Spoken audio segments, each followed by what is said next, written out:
Vande Bharat train പോകുന്ന സ്പീഡിൽ നമുക്കൊരു ഇടിയപ്പം ഉണ്ടാക്കിയാലോ. നിങ്ങൾ വിചാരിക്കുക എന്താ ഈ ബ്രാൻഡ് നെയിമൊക്കെ കാണിക്കുന്നതെന്ന്.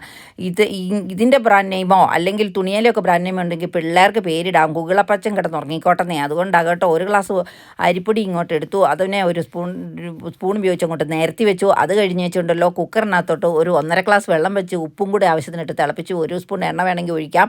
അപ്പോഴത്തേക്കും ഉണ്ടല്ലോ നമ്മുടെ ആധുനിക കോർപ്പറേറ്റ് സൗകര്യങ്ങൾ ഉപയോഗിച്ച് ഈ അരിപ്പൊടി ഓരോ മിനിറ്റ് വെച്ച് അപ്പുറം ഇപ്പുറം അങ്ങോട്ട് വറുത്തെടുത്തു.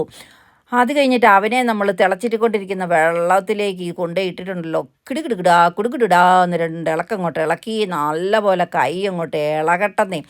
അത് കഴിഞ്ഞിട്ട് അടുത്ത അടുപ്പിലോട്ട് മാറ്റി വെച്ചേച്ച് അതിൻ്റെ വെയിറ്റും ഇട്ട് കുക്കറങ്ങ് അടച്ചു വെച്ച് അവൻ അവിടെ ഇരുന്ന് അങ്ങോട്ട് ഉറങ്ങട്ടെ. അപ്പോഴത്തേക്ക് മുട്ടക്കറിയോ കടലക്കറിയോ ഒക്കെ റെഡിയാക്കിക്കോ. അതൊക്കെ കഴിഞ്ഞ് നമ്മുടെ കൈക്ക് പറ്റുന്ന ചൂടിനെടുത്ത് അവനെ ഒന്നും കൂടി അങ്ങ് മെരുക്കിയെടുത്തു അരിപ്പൊടി. എന്നിട്ട് നമ്മുടെ ആ അപ്പച്ചമ്മിൻ്റെ തട്ടെടുത്തിട്ട് അതൊക്കെ എണ്ണ പരട്ടി അവനെ അങ്ങ് തടവി തലോടി അങ്ങ് വെച്ചു.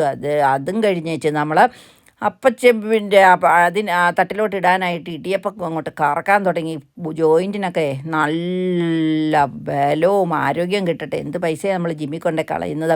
നല്ല മിനി ഇടിയപ്പം റെഡി. അപ്പോഴത്തേക്ക് മുട്ടക്കറി റെഡി, ചായ റെഡി. ദൈവമേ, 3 ഞാൻ വയറേ ഉള്ളൂ. അതിന് വേണ്ടിയിട്ട് നമ്മൾ രാവിലെ തൊട്ടേ എന്ത് ഡാൻസാണ് കളിക്കുന്നതല്ലേ. എന്നിട്ട് അവസാനം നമ്മൾ തന്നെ പറയും സൂപ്പറാണേ, എന്നിട്ടൊരു ചിരിയും ചിരിക്കും.